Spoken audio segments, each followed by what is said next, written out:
So what was that like for you where, you kind of succeeded in the corporate sense and you came to a point where you're making these realizations where now you want to do something for yourself? What was that like?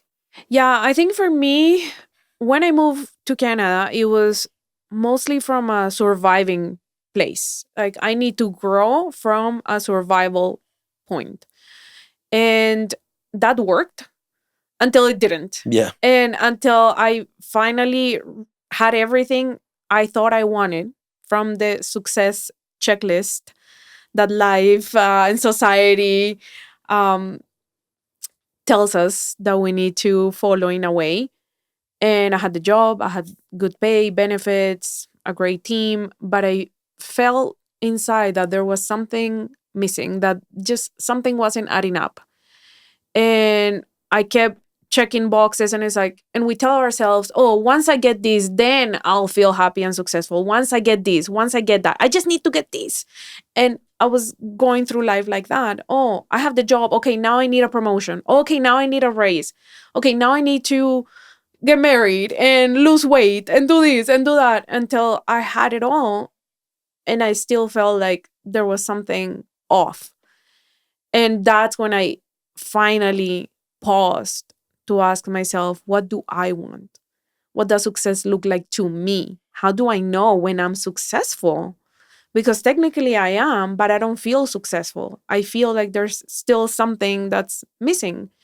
And even though TD is a great company and I absolutely love it and I have great relationships there still, I didn't like really see myself there for the rest of my life. Like, oh, I'm going to retire here as a branch manager or as a whatever, right? I just didn't see it. I felt this deep calling that was like very purpose driven.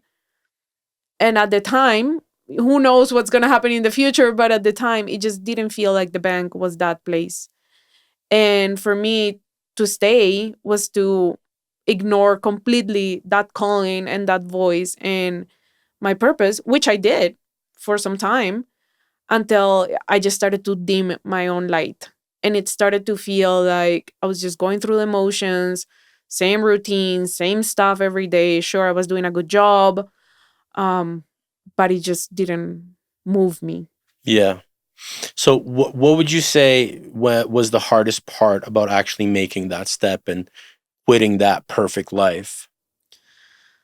Oof, it was definitely the identity piece that I had worked for so long to be known as this person.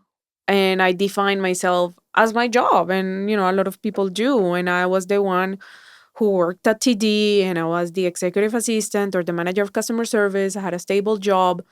So to let go of that and of that identity in a way, it makes you really question, okay, who am I if I don't have that? And that was the hardest process for me. It was being okay with myself without the job and not letting the job define me. But like knowing that, hey, whether I'm at TD or at another company or doing my own thing, I am Mena Cardenas and I am extremely capable and resilient and all the incredible, amazing things without the successful job on Yeah. paper.